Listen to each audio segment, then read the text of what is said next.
Ladies and gentlemen, Hex community of all ages, hey, Jake Freedom here, coming to you live from YouTube for this week's Hex Update Saturday for November 21st, 2015. And this past week, we had some stuff happen. We had a small patch that was delayed. I never did actually look at the patch notes to see what actually went into this one. I don't know if there was any patch notes that were published, other than, we had that patch that we had last week that actually made some difference in the game as far as, UI stuff. Maybe some of you guys have noticed it. One thing that I really noticed was in the auction house, if you are looking at cards, it now tells you if you have any of the AA cards, which I thought that was kind of nice. And obviously we have a bug for the complication packs. If you're in your card manager or your inventory stash, if you guys have any of those, you'll see if they show up as primal chests. And I think it was Death Realm.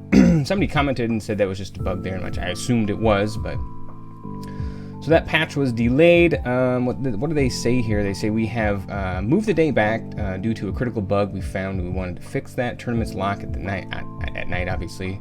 Update 2, another critical bug was found with the changes. More specifically, the search bar went missing from the card manager. We're working through the newest Unity 5 as we go. We'll announce when the update will happen as soon as we get an update time frame. Okay, so the actual patch hasn't been deployed yet. So interesting that the search bar would go missing from the card manager. What else do we have here? We have this Winter Moon deck here, and Wordle actually put this article out here, and he says, it's always been clear that Winter Moon is an extremely powerful champion, which we do know this. Very little cost to get cards back into your deck there. He says, but the problem always comes down to how exactly do you build your deck around here. He goes on to say at the 5 Shards Cup Sapphire Cup, the first post-Majesty tournament, Winter Moon was the most played champion, but yet the least successful champion. Basically, he goes on to say that is because the meta really has to be defined in order for you to maximize Winter Moon's ability. It's like, what do you have in your what do you put in your deck? What are we trying to do? What are we trying to defend against? And the meta has clearly been defined with the wild Ruby ramp decks. We have the mono blood control, and we have the Azure cannon. Having established themselves at the first set of constructed IQ tournaments. So it's a pretty interesting deck. I've always liked playing with the Winter Moon decks there just to get stuff going back. And I did do a deck with this that utilized her. I think it was her, and it was just insane card draw if you got it to actually work, and it utilized Syzygy as well. I might have actually shown that deck a little bit. I haven't seen that one come out yet just because it's so slow to get going, and it just takes forever to get going, and right now I don't think the meta can support that. The games just generally don't go too long. They can, but just in general they don't. So take a look at this deck. It's pretty nice. Pretty nice build here. I haven't actually put it together and priced it out to see how much it actually costs, but they go on to just talk about it, and they go on to talk about, what are some of the primary matchups and this, that, and the other thing. Down towards the bottom, they have a section down here that says, what's the plan? It says, would you keep this? And if you did keep it, what would be your plan? Most of these opening hands, for me, I would probably keep. Like this one here, no problem keeping that one at all. Everything is playable other than the Arabian Rootfather, but not really worried about that. We're talking about control here against the blood control deck. So this we're against the blood deck there. So I would probably keep that opening hand there. Definitely would keep this opening hand for sure. The second one here. The third, the Windsinger control and play against Crescenda after a 7 shard hand mulligan. Yeah, I would keep that one as well. The only one I probably wouldn't keep is number 4 here. It's just, it's a toss-up too. I don't know what's actually in that deck there, but I probably wouldn't keep that one. Just because I don't know. I want more in my hand other than Howling Brave and a Periwinkle. there's just nothing to utilize those cards with right away. So hopefully you'd have to like draw into something, but I'd rather have it sitting in my hand, so I'd probably mulligan on that one as well. I don't know, what are you guys' thoughts on that? Those are my thoughts. I don't know if it's right or wrong, but what's next here? We got the Shards of Fate-sgiving giveaway. And obviously everybody knows that we're doing Shards of Fate draft and sealed this weekend. It goes until Sunday. Then they have this Shards of Fate-sgiving sweepstakes here. And they go on to say, have a chance to win up to 3 Shards of Fate booster packs for the Shards of Fate-sgiving event. The giveaway will run from Friday, November 20th to Sunday, November 22nd. Winners will be randomly selected in contact using the in-game mail after Monday, November 23rd. Use the Rafflecopter app below. So be sure to do that if you want to get some Shards of Fate booster packs, or just go buy some, whatever you want to do. And what do we have next here? We have the profile for the latest IQ winner. Well, actually, not the latest. I think this one was last week. Anyway, this guy is actually from the United States here, from Stillwater, Oklahoma. I think Stillwater, Oklahoma, if you were I'm going to date myself here, but back when I was just starting out driving, having loud stereos, or we call them systems, in our cars, I think Stillwater, Oklahoma is the manufacturer where Kicker is actually located. I think their headquarters is actually there. So, and I was a big Kicker fan, somewhat, so anyway, interesting. He goes on to say just, what he would do with the money, and he said he'd want to go to Vegas and put it all on black, but he'd probably be more of a responsible adult and put it towards his mortgage. I'm sure some of us have those, and some of us probably don't. He goes on to say, what do you love about HEX? What makes you start up the game and battle now with your fellow Hexers? And he's like, so many things. Let's see, the convenience of being able to sit down and play whenever without having to go to a local game store, the auction house, and the fact that we have one of the greatest communities out there, which I probably agree with. I do. Some people probably don't agree that our community is pretty decent, but...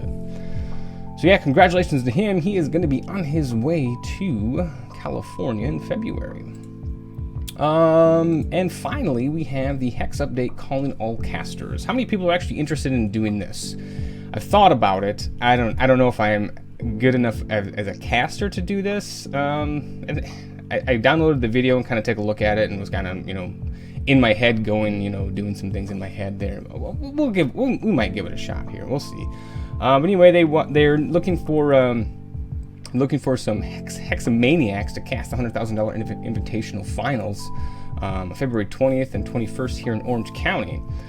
They go on to say this is a paid job with travel, hotel, and meals will be handled by HEX Entertainment. Probably supposed to be handled by HEX Entertainment and Gameforge. We need a play-by-play, colorful commentators and reporters. For our Twitch broadcast. The goal here is to create an entertaining media product for new and existing players alike. The play-by-play and the color commentator will be on camera celebrating each top deck and analyzing the tough plays. You'll need to be familiar with the cards, the decks, and the tournament scene. The reporter will be creating stories, interviewing players, and filling in the story as the tournament progresses and finding scoops. Yeah, so you guys, I don't know. Check it out. I'd be interested to see who we got. I've kind of watched on the Twitter feed a little bit there who the community is suggesting, but we'll see if that actually works out that way. Basically, just got to give them your name, where you live, and your in-game name, etc., and a little bit of a cover letter. And to help assist with the auditions, they've got a video here you can download. It's 2.5 gigs. It's Infamous Neo and Dinotropia playing in one of the qualifiers. I think it was the last week, the one on the 14th, I believe it was. So check it out, see what you can do. I don't know. So, and they also would like a link to your work casting tournament, Twitch broadcast, YouTube videos, an audition with a friend update to YouTube, anything, that they can see you in front of a camera and see how you actually act in front of a camera. So next here we have another PvE card preview. Call in the artillery, they say. 5 casting cost artifact, Hellshot Catapult. And it says at the start of your turn, add an ammo counter to this. As a basic action, you can exhaust this, remove all ammo counters from this, and sacrifice it. It deals damage to an opposing troop equal to the number of ammo counters removed this way. Decent, I don't know. The slots here, what do we got? We got a chest slot, the Hellshot vest. Your catapults have sacrifice a troop, add a ammo counter to this. That could be useful in a bunny deck. And then the prickly ammo to trinket, and it says the catapults instead have, as a basic action, you can exhaust this, remove all ammo counters from this and sacrifice it. This deals damage to each opposing champion, each troop equal to the number of ammo counters removed this way. That's pretty good right there. So that's a pretty decent card there. I think that's all we got for news, other than I wanted to take a look at the HEX Meta. I don't know if you guys ever checked this website out. It's been released a few weeks ago, maybe a month ago now, and it just kind of gives you a rundown of what decks are being played in what type of tournament style here. And I believe this is provided by Shards.com. So anyway, the tournament types you have is the live daily constructed, the gauntlet, invitational qualifiers, the top 8, and then whatever just recently happened. This is the sealed tournament from last weekend. So right now, currently I have the daily live constructed tournaments here, and the meta is actually shifting away from that Ruby Wild ramp deck. We don't see too many in here. I mean, there are some that are still going to be there, but I'm seeing a lot of the mono blood control decks come out into play here. Obviously, you know, we have the what deck is this one here? Let's take a look at this one here. This one kind of interests me here.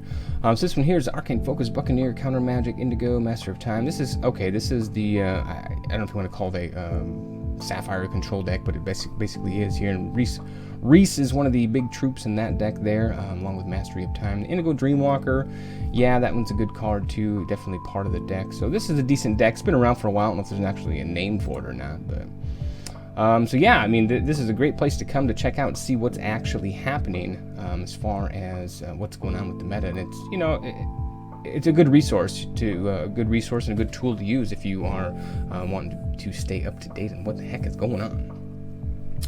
Another one that we have here, where is it, that I wanted to check, just kind of take a look at, and that is the HEX price.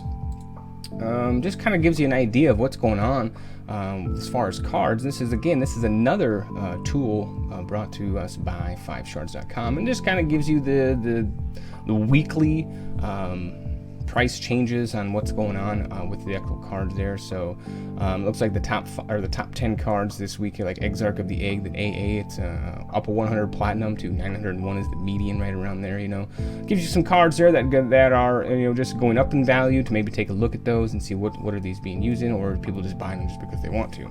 And then they give you some cards that are actually losing value. Wrathwood Master Moss is down 281 platinum. Still a $17 card, but still it's dropping in price. At least this week it did anyway. So kind of interesting to look at that kind of stuff there to see what's going on with the value of cards and whatnot. So let's get rid of that and let's go ahead and announce some winners here. So for the top 5 picks this week, we have Thunderbeard at number 1, Tibor number 2, Kaldheim number 3, Sismic number 4, and Cats Eat Fish at number 5. And the winner of the pack was PJ Vetter. So congratulations to you. I will get all those things mailed out to you after the video is done and in post-processing, obviously. So let's get into the game this week and crack open this week's pack and see what we got.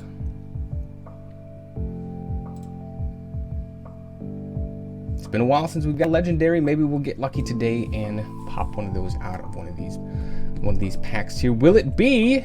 No. Still, you know, could be a decent rare. So let's go and start with our commons. We have Vile Fang, Eremite, Merry Minstrels, Lyricist, Sepultura Bonewalker, Predatory Prey, and we have Skewer, Rot Root Enchanter. I don't know why it took me so long to get that one out there. Creepy Conspirators, Gem Soul Feeder, Wolvir Bashir, and rounding out the commons is Suffocate. And for uncommons, we have Emperor's Lackey, Cyclone Shaman, and Earthcaller. For our rare this week, we have Necrophet, 5 casting cost, single blood threshold, 5/3 troop, and it has a shift ability. It says the shift ability is when this die is put into your hand, it gets cost +2. It's an okay card. Very odd art, though. Stash that away, just a common chest, no big deal there. All right, so let me know what your top 5 picks are in the comments down below, obviously, as always. And what else? I think that's it. Was I going to say anything else? I wasn't. So, yeah, if you want to let me know something else, be sure to do that in the comments. If you like the video, give it a thumbs up. If you want to see more of these, be sure to click subscribe down below, and we'll have another video for you soon.